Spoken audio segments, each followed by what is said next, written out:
Muy buenas tardes, Sor Cristina. Buenas tardes, Padre Obispo. ¿Cómo se encuentra hoy?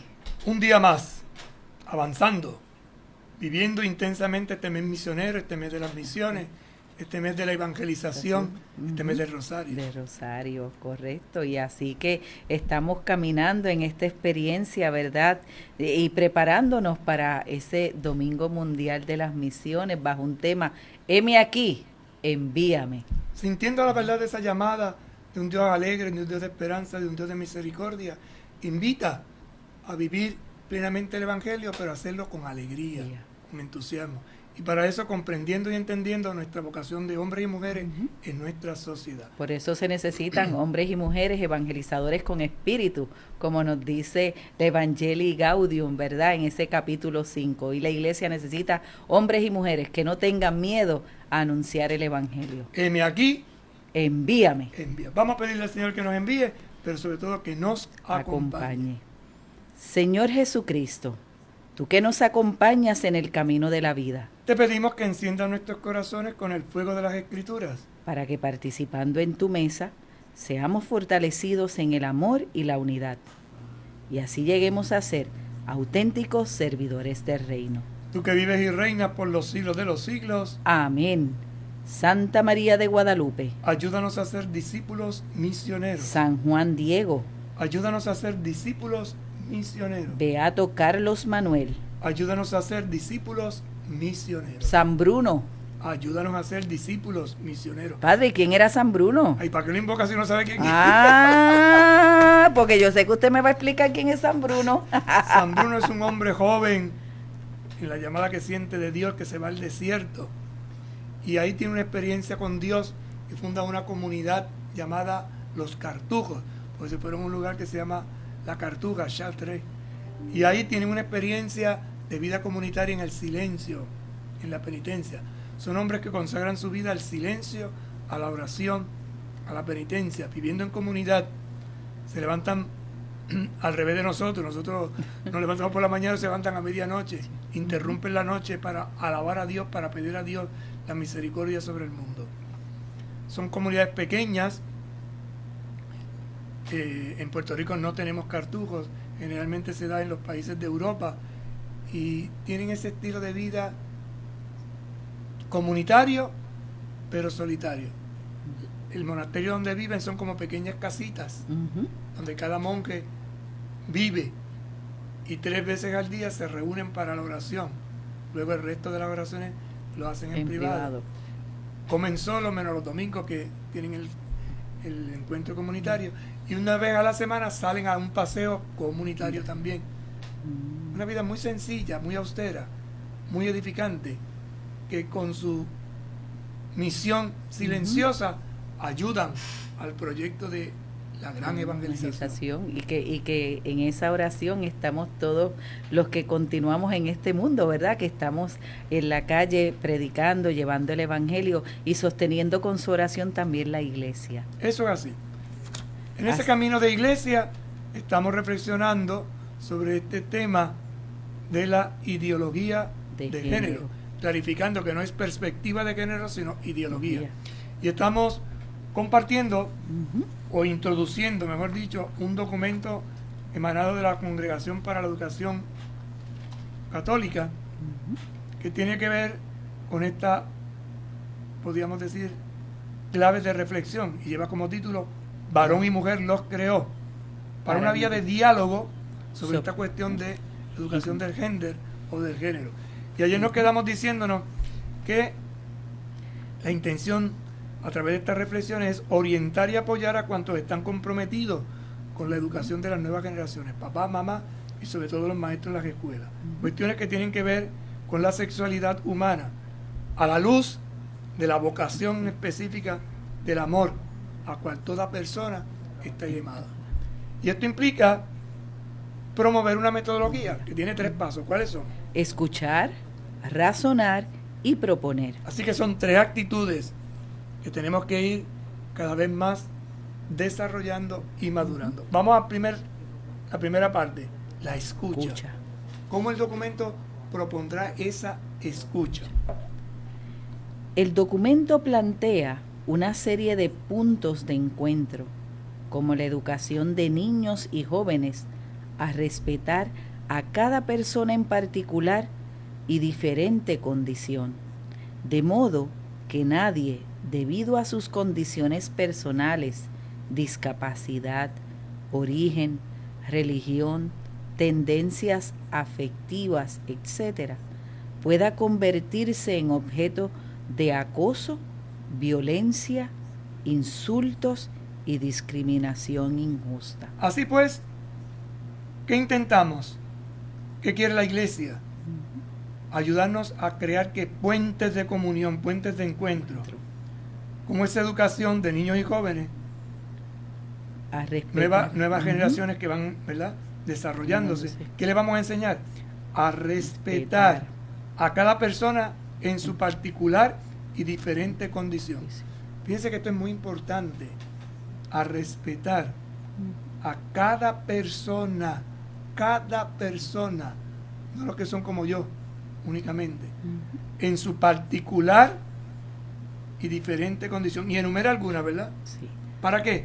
Para que nadie, debido a su condición personal, y ahora enuncia, discapacidad, origen, religión, tendencias afectivas, etc., pueda convertirse en objeto de acoso, violencia, insultos y discriminación injusta. La iglesia no aplaude esto, respeta, y eso hay que enseñarlo, porque si no se enseña, podemos llegar a ser crueles, violentos, maltratantes, incluso injustos y asesinos.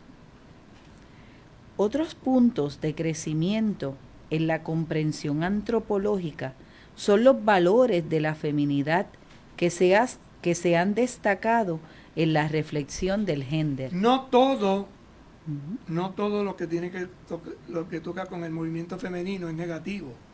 Hay muchas cosas que tienen razón las feministas, pero volvemos a lo que hemos insistido en estos días anteriores y sobre todo ayer, el sano equilibrio. Entonces, hay cosas positivas y necesitamos escucharlas, pero también equilibrarlas. Y ahí es donde viene las críticas, ¿verdad? La evaluación.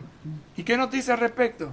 Sin embargo, también plantea varias críticas, como el hecho de que, sobre todo, las teorías más radicales de la ideología de género... Así que tenemos teorías radicalísimas en esto de la ideología de género, e indican un proceso progresivo de desnaturalización o alejamiento de la naturaleza hacia una opción total para la decisión del sujeto emocional. Es decir, el sujeto emocional, yo decido. Y no es así. Esta es la gran lucha, por eso esto tiene que ver mucho con cómo entiendo el concepto de la libertad. Y a veces la gente confunde libertad con libertinaje. Yo hago lo que a mí me dé la gana. No, hay unas reglas que vienen inscritas en el corazón del ser humano, que vienen inscritas en la naturaleza. Fíjese que cuando uno no cumple, muy interesante, una regla tan sencilla como puede ser el comer. No como lo que me dé la gana, yo hago lo que me dé la gana con la comida. Esto crea problemas bien reales. Obesidad, por ejemplo, desequilibrio hormonal,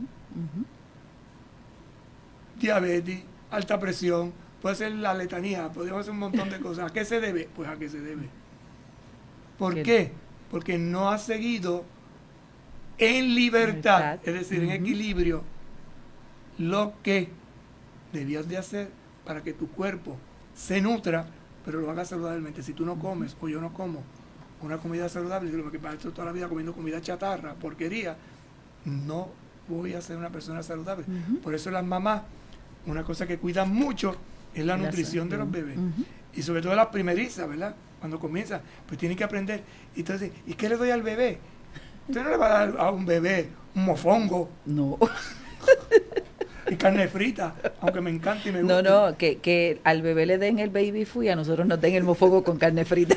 Entonces, se le da una papilla, se le da un alimento suave, poquito a poco. que pueda digerir. No se le da a un niño pequeño que no sabe usar un cuchillo, porque se puede cortar.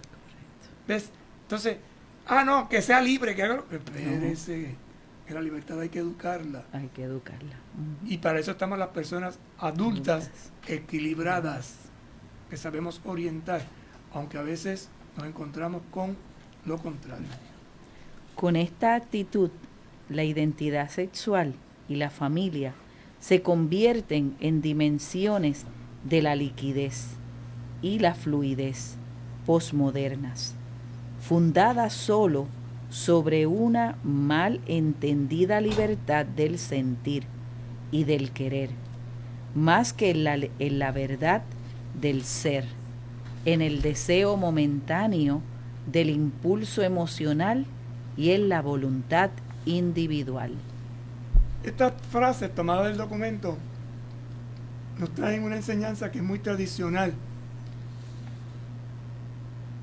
y que se va integrando progresivamente en el crecimiento espiritual de los seres humanos.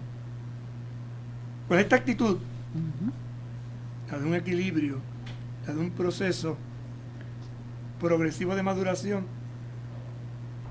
ante la identidad sexual y la familia, si no está basada, insisto en esto, en el balance, se convierte en algo líquido y fluido, es decir, pierde. Vamos a poner un ejemplo práctico. La leche.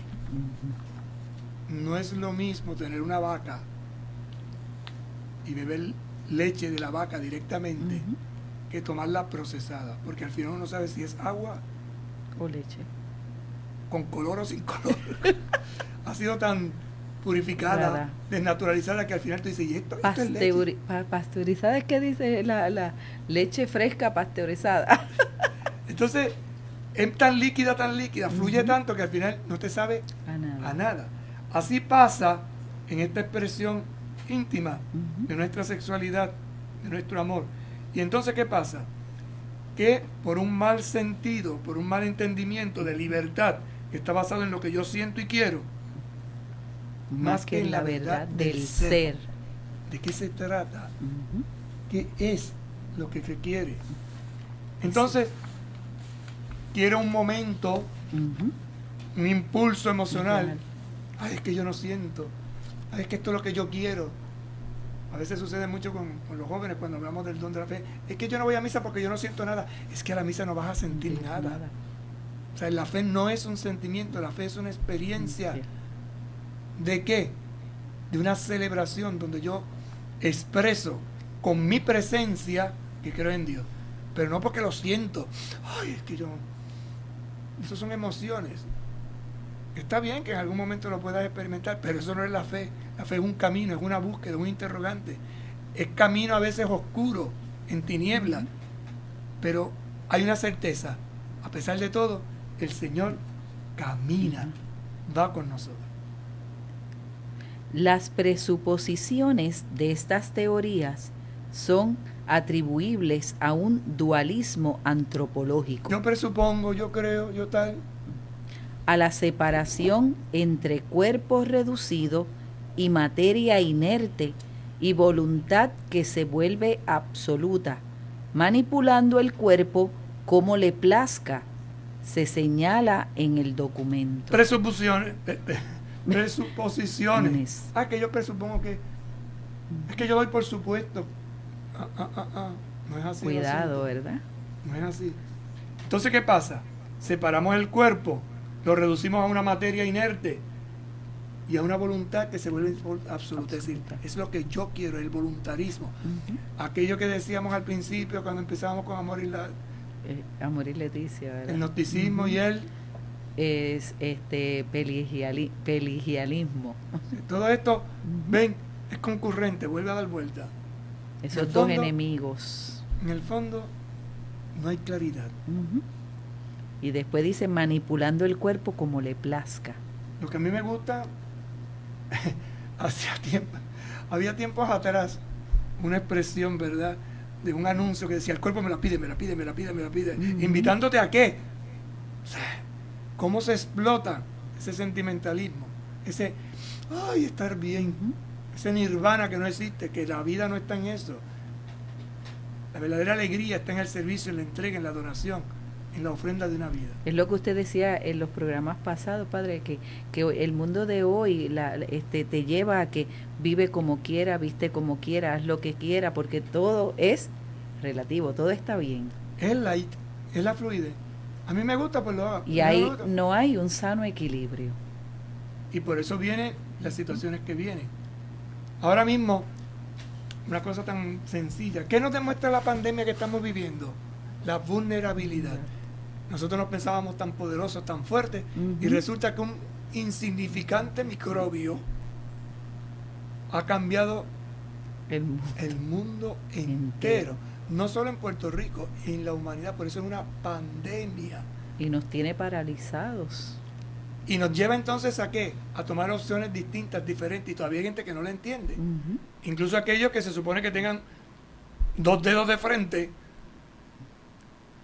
que lo han perdido esos 2 dedos de frente, y andan más perdidos, como dice el refrán, que el hijo del Inver. Es decir, ¿qué ha sucedido? Que perdiste el sentido común. Cuando pierdes la orientación, tropiezas. Y la palabra clave de el equilibrio. El balance.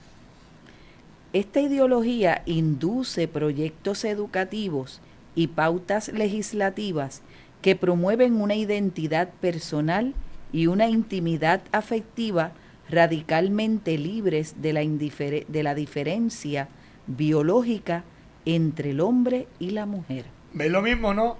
Insiste. Introduce proyectos educativos. Cuidado. Pautas legislativas, leyes, que promueven una identidad personal y una intimidad afectiva radicalmente libre de las diferencias biológicas entre el hombre y la mujer. Es decir, todo es lo mismo. Que no va la cosa por ahí. Que el Creador marcó una diferencia y esa diferencia es la que enriquece. Se necesita el balance, se necesita que la igualdad esté radicada no en que todo sea lo mismo. Pues Dios nos invita, Jesús nos pide unidad, no nos pide uniformidad, y nosotros nos empeñamos en hacer las cosas uniformes. Y la ideología de género lo que busca es una uniformidad. Y si usted no piensa como yo, usted se opone a mí, usted está todo contrario. No es eso. No es eso. Damos un pasito más. Razonar. El tercero, ¿no? Primero el era... segundo. Escuchar. Escucha. Entonces, si desarrollas una capacidad de escucha atenta, lo que muchas veces hemos dicho también en el proyecto, ¿verdad? Escucha. Esa escucha te lleva a ¿qué? A pensar, a razonar. Por eso es la metodología de la lectura oriental. La escucha me lleva a meditar. La meditación me lleva a la acogida. La acogida me lleva a compartir, y ese compartir me lleva a una acción real. ¿Qué dice el texto? ¿Qué me dice el texto? ¿Cómo rezo con este texto y qué puedo hacer con este texto? Pues lo mismo sucede con los documentos de la iglesia. ¿Qué dice? ¿Cómo yo descubro la verdad que se me quiere transmitir? ¿Para qué? Para que yo pueda seguir creciendo en libertad y me pueda liberar de mis esclavitudes. Porque cuando no actúo conforme al plan de Dios, me convierto en un esclavo. Y el esclavo tiene cadenas, tiene ataduras, y Jesucristo ha venido a liberarnos, a romper esas ataduras, entendiendo al ser humano en su totalidad, que es débil y vulnerable, pero en el Señor tenemos la fortaleza. Bien, pues entonces vamos a ver qué nos dice o qué nos habla este documento sobre razonar. En el documento se presentan una serie de argumentos racionales que aclaran la centralidad del cuerpo como un elemento integral de la identidad personal y las relaciones familiares. Fíjate que es clave, ¿no? El documento presenta una serie de argumentos racionales, es decir, de cabeza, científicos, que aclaran la centralidad del cuerpo. La centralidad del cuerpo. Por eso el cuerpo humano hay que entenderlo, hay que respetarlo, hay que honrarlo, hay que cuidarlo, hay que alimentarlo como un elemento integral de la identidad personal y las relaciones familiares. Una identidad personal. Yo como varón tengo una identidad personal. Usted como mujer tiene una identidad personal. Y esto es lo que crea lazos de comunión que nos llevan a fundar una familia, una iglesia doméstica. Recuerda que desde un punto de vista genético... Mira ahora, la razón nos dice, y vuelve a la ciencia, recuerda la genética. ¿Qué dice la genética? Las células del hombre que contienen los cromosomas XY, el varón tiene XY, son diferentes a las de las mujeres, cuyo equivalente es XX, desde la concepción. Eso no es invento nuestro. Eso no es que yo me lo inventé. Yo, siguiendo, ¿verdad?, la herencia que hemos recibido de los seres humanos, hemos descubierto la explicación. Al varón lo identificamos con una clave, unos cromosomas, XY. Y las de las mujeres son XX. Y son diferentes. ¿Qué sucede a veces en la naturaleza? Que cuando esta regla natural no se desarrolla normalmente, pues vienen unos, podemos decir, errores o equivocaciones de la naturaleza. Pero lo normal es que sea varón XY, damas XX. Eso viene desde el momento en que fuimos fabricados en el DN. El proceso de identificación de la persona se ve obstaculizado por la construcción ficticia de un género o tercer género. ¿Cuáles son los géneros que existen? En la esencia, varón, mujer, pero inventan ahora un tercero.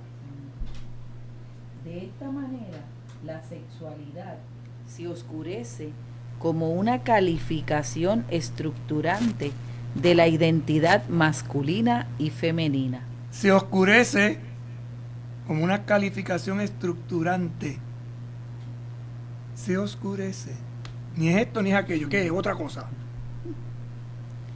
De la identidad masculina y femenina.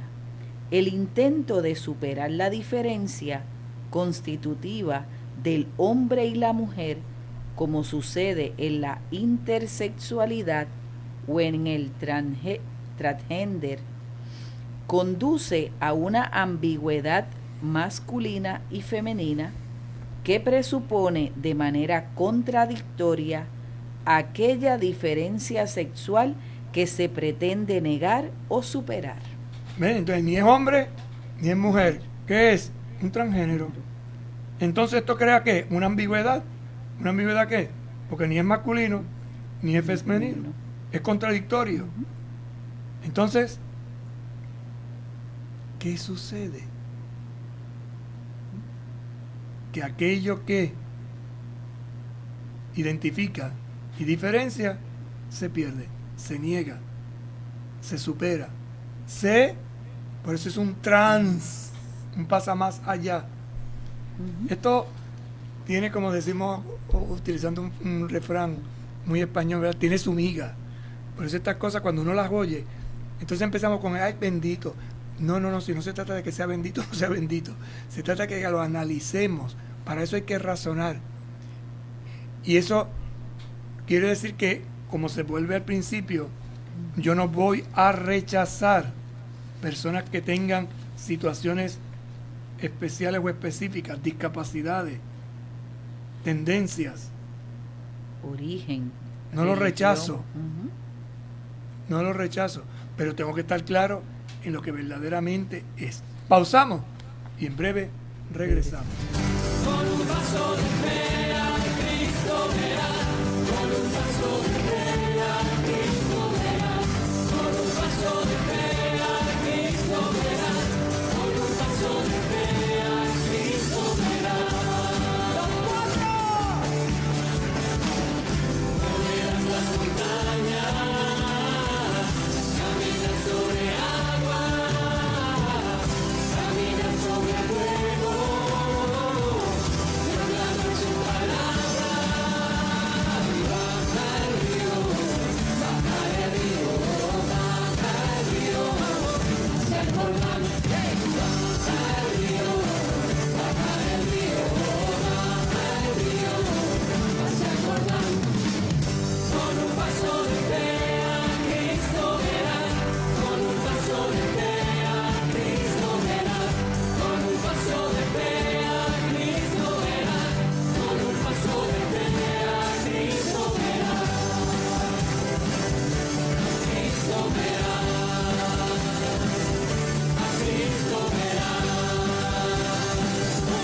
Continuamos compartiendo con ustedes su programa Mi Camino de Fe Pasito a Pasito. Saludamos a todos los que nos sintonizan a esta hora por Católica Radio 88.9 FM, por las redes sociales, y recordarles que también estos programas los pueden continuar viendo, ¿verdad?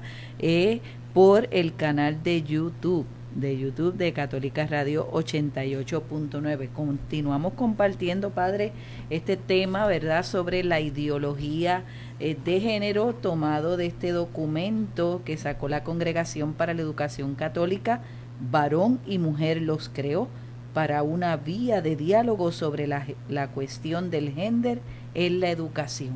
Y vamos al tercer pasito. El primero era escuchar. El segundo era razona. Y el tercero es proponer. Entonces, que no solamente es denuncia, hay que hacer propuestas, hay que buscar respuestas alternativas. ¿Para qué? Para que pasemos de un buen deseo a una verdadera acción. Por eso es importante escuchar para razonar y entonces hacer las propuestas, ¿verdad? Correcto. Finalmente, el Vaticano aborda la introducción de la ideología de género en la educación y señala que sin una aclaración satisfactoria de la antropología sobre la cual se basa el significado de la sexualidad y la afectividad, no es posible estructurar correctamente un camino educativo que sea coherente con la naturaleza del hombre como persona, con el fin de orientarlo hacia la plena actuación de su identidad sexual en el contexto de la vocación al don de sí mismo. Vamos a leerlo otra vez. Es un parrafito denso. Finalmente, el Vaticano aborda la introducción de la ideología de género en la educación y señala que sin una aclaración satisfactoria de la antropología. Hasta ahí. Ujú. ¿Qué es eso de antropología? Usted que sabe mucho. Ay, padre, usted siempre agarrándome, ¿verdad? La parte humana, ¿verdad? El ser humano. como Antropos, en sí. el ser humano. Ujú. Entonces, vamos al diccionario. Volvemos a las palabritas. ¿Qué Ajá. dice antropología? Es un nombre femenino, así para que vea. Ajá, vio. Ciencia que estudia los aspectos físicos y las manifestaciones sociales y culturales de las comunidades humanas. Así que es una ciencia, Ya. por lo tanto, no es una cosa así a lo loco. Ujú. Esto está bien estructurado. Que estudia los aspectos que físicos. Y como esos aspectos físicos tienen también sus manifestaciones en la sociedad, en la cultura de las comunidades humanas. Hay unos rasgos que caracterizan. Por eso dice, Una educación, ¿verdad? Introducción a la ideología de género en la educación y señala que sin una aclaración satisfactoria aclaración Ujú. satisfactoria. de la antropología sobre la cual se base el significado de la sexualidad y la afectividad. Se basa el significado de la sexualidad. Y ya decíamos la semana pasada lo que era la sexualidad, el conjunto, etcétera, ¿verdad? Ujú. Y los afectos. Yo puedo sentir un afecto hacia una persona. A mis hermanos yo le tengo un afecto, ¿verdad? Ujú. A mi padre le tengo un afecto, a mis amigos.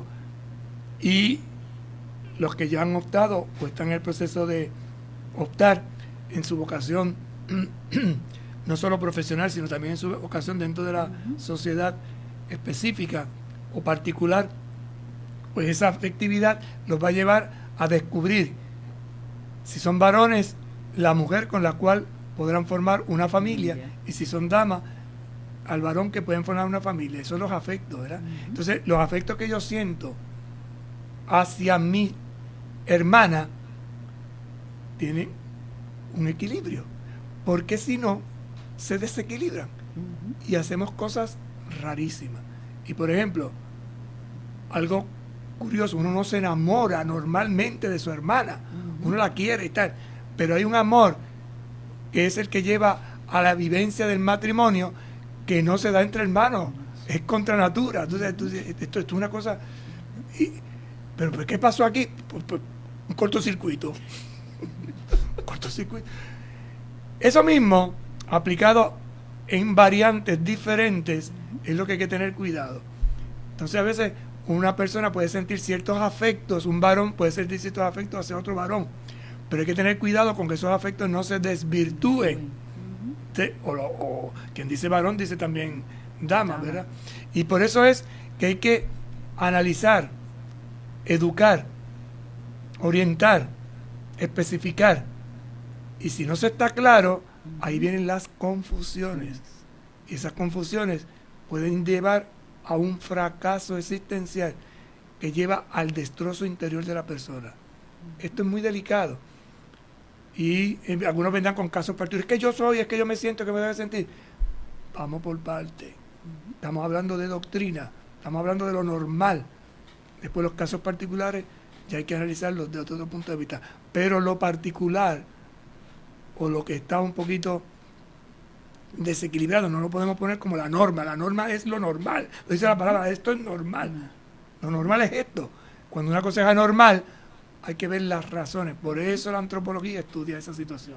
Y por eso, ¿verdad? En este tercer aspecto de esto que nos dice la Iglesia desde el Vaticano, que nos dice que es una aclaración satisfactoria de la antropología sobre la cual se base el significado de la sexualidad y la afectividad, no es posible estructurar correctamente un camino educativo que sea coherente con la naturaleza del hombre como persona, con el fin de orientarlo hacia la plena actuación de su identidad sexual en el contexto de la vocación al don de sí mismo. Si no hay equilibrio, Ujú. No puede haber don de sí mismo. Por eso cuando una persona crece normalmente en el seno de una familia, un muchacho y una muchacha, y descubren el amor y se sienten llamados al amor, fundan una familia. Eso es lo normal. Lo normal no es ser cura, célibe, ni monja con voto. Lo normal es formar una familia, pero que resulta que dentro de esa familia se siente una llamada especial. Y por eso las personas necesitan un proceso formativo para que se dé cuenta cuál es la renuncia, hacia dónde se encamina.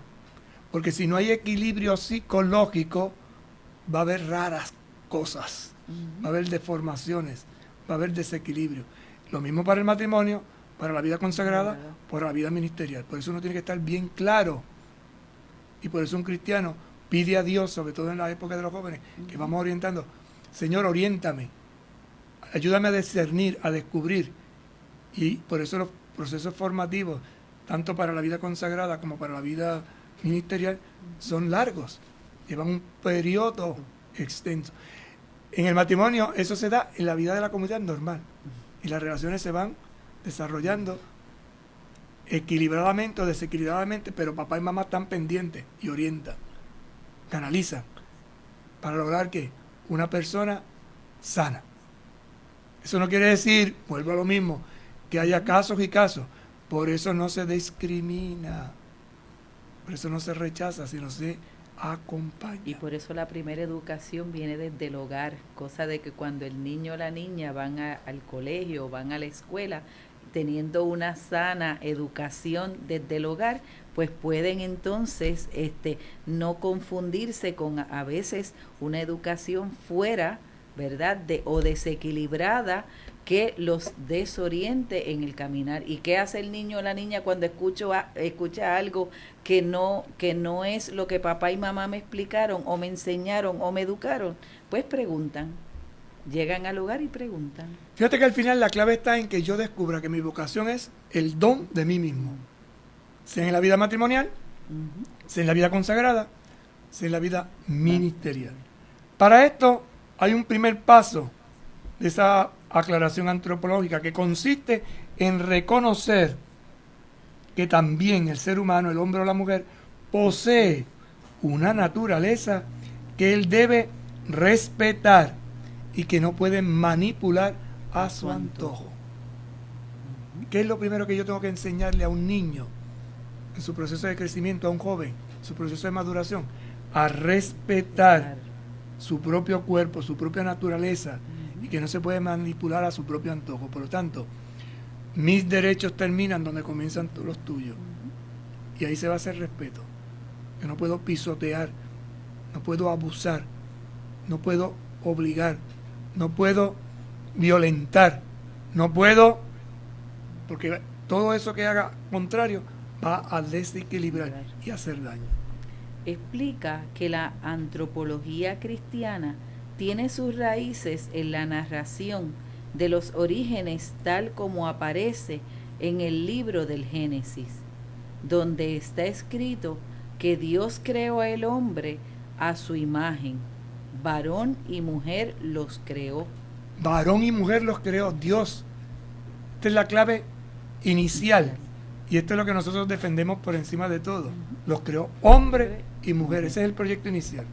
En estas palabras existe el núcleo no sólo de la creación, sino también de la relación vivificante entre el hombre y la mujer, que los pone en una unión íntima con Dios. Interesante, ¿no? Lo que en el varón se sectoriza, al igual que en la mujer, al unirse, se complementa, se unen y crea comunión. Una comunión que hace referencia a Dios. Entonces, lo que en nosotros está aparentemente separado, en Dios está unido. Y nosotros estamos llamados a unirnos a Dios, varón y mujer, en comunión perfecta. Y lo dice aquí, unión íntima con Dios. Defiende que es necesario reiterar la raíz metafísica de la diferencia sexual. ¿Qué es metafísica? Más allá de lo físico. Una unidad mucho más profunda. Más allá. Es una metafísica de la diferencia sexual. ¿Qué quiere decir esto? De hecho, hombre y mujer son las dos formas en que se expresa y se realiza la realidad ontológica de la persona humana. Esto quiere decir que cuando dos personas del mismo género se unen, esta realidad ontológica profunda no se da. ¿Qué se busca? Placer. ¿Qué se busca?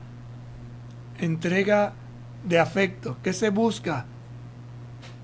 Algo carnal, pero no algo que verdaderamente funda, cree comunión. No se da. Es que esta es la clave de todo esto. Por eso la biología, lo físico, está diseñado por el Creador para que se dé la plena comunión. De lo contrario, no se da. Y esto es una cosa que no solo hay que decirla de boca, hay que interiorizarla, hay que vivenciarla y hay que integrarla. Es una maduración en la apertura de la búsqueda de la verdad profunda de lo que es ser hombre, de lo que es ser mujer. Esta es la respuesta antropológica a la negación de la dualidad masculina y femenina, a partir de la cual se genera la familia. El rechazo de esta dualidad no solo borra la visión de la creación. ¿Cuál es la dualidad? Que es hombre y es mujer. O sea, no son dos hombres, no son dos mujeres, es un hombre y una mujer. Esa es la dualidad. Sino que delinea una persona abstracta que después elige para sí mismo autónomamente una u otra cosa como naturaleza suya. El otro dice, no, yo elijo. No, es que eso viene inscrito en tu corazón. Eso viene desde la fundación, desde la creación, desde la fabricación, desde el seno materno. Entiéndase lo que queremos decir. También se niega a hombres y mujeres su exigencia creacional de ser formas de la persona humana que se integran mutuamente. Se integran mutuamente, ¿por qué? Porque son distintos, son diferentes, viene el complemento. Ahora bien, si no existe la dualidad de hombre y mujer como dato de la creación, entonces tampoco existe la familia como realidad preestablecida por la creación. ¿Ven por qué se destruye la familia? Por eso cuando estamos con estos conceptos de que familia es cualquier cosa, al principio no fue así. Para ser familia tiene que haber hombre y mujer. Mujer es uno de los miembros de la familia, pero se mantiene lo que es esencial. Pero lo que yo no puedo hacer es fundar una familia de dos personas del mismo género, del mismo sexo. No, eso no funciona así. Entonces estoy destruyendo el concepto inicial de familia, el principio de la familia. Por eso dejará el hombre a su padre y a su madre y se unirá a su mujer y los dos formarán una sola carne. Sean fecundos y multipliquen. Y vuelvo a repetir algo que dije la semana pasada, que lo dije como 20,000 veces. Esto lo entiende el que tiene fe. Si no tienes fe, no lo vas a entender. Por eso hay veces que hay confusión y uno tiene que pedirle al Señor claridad y serenidad. Y hay que entender que en esta sociedad muchos de nuestros muchachos y muchachas, por no recibir una educación serena, equilibrada, pausada y conveniente de aquellos que debían de orientar, andan, como diría la Sagrada Escritura, como ovejas sin pastor, al garete. Entonces hay que detenerse y estas cosas hay que hablarlas. Por eso esto no se le puede entregar, esta explicación no se le puede entregar a cualquiera. Sí. Una cosa tan sagrada como es la intimidad conyugal, una cosa tan sagrada como es la comunión íntima de un hombre y una mujer, tú no puedes dejar a cualquiera. Eso no puede ser, eso no funciona así. Ya hay temas que han dejado de ser tabú, ¿verdad? Y a veces un niño le preguntaba algo al padre o la madre sobre la sexualidad y empezaban a gaguear. Porque, no, pregúntale al catequista o pregúntale al maestro. Pero si el primer catequista y el primer maestro es usted como padre y madre y como educador. Y hay que tener cuidado también, porque el catequista tiene que decirle también al niño cuando le hace ciertas preguntas, ¿qué dice tu papá? ¿Qué dice tu mamá? Y el catequista entonces tiene que servir de puente para que el papá y la mamá se sienten con el niño. Si ellos no están capacitados, entonces el catequista hace pero no se puede delegar una función, hay que tener mucho cuidado, y menos en un maestro, o menos en un vecino, o menos en una persona. Y si usted no está preparada, busque información, oriéntese, pregunte, no tenga miedo de preguntar. Aprenda, escuche, razone y proponga. Proponer que una saludable formación afectiva y sexual en clave de fe a nuestros hijos e hijas, que es el mejor tesoro que Dios nos ha dado. Pero en este caso también la prole ha perdido el puesto que hasta ahora le correspondía y la particular dignidad que le es propia. Si se pierde el origen, se pierde todo lo demás, ¿verdad? Subraya que la familia es el lugar natural en donde esta relación de reciprocidad y comunión entre el hombre y la mujer encuentra su plena actuación. Hermoso, ¿no? Volvemos al origen. Por eso para nosotros la familia es el santuario sagrado. Y por eso la pandemia ha servido un poco también para esto, para recuperar el concepto de casa, el concepto de hogar, el concepto de familia, el concepto de comunión, de intimidad, de diálogo. Es un momento bien difícil, pero es un momento donde el Señor nos invita también a ser recreadores, repobladores de la faz de la tierra. Hace hincapié, en que en la familia se fundan dos derechos fundamentales que siempre deben ser respaldados y garantizados. Hay dos derechos fundamentales. Vamos a ver, el primero.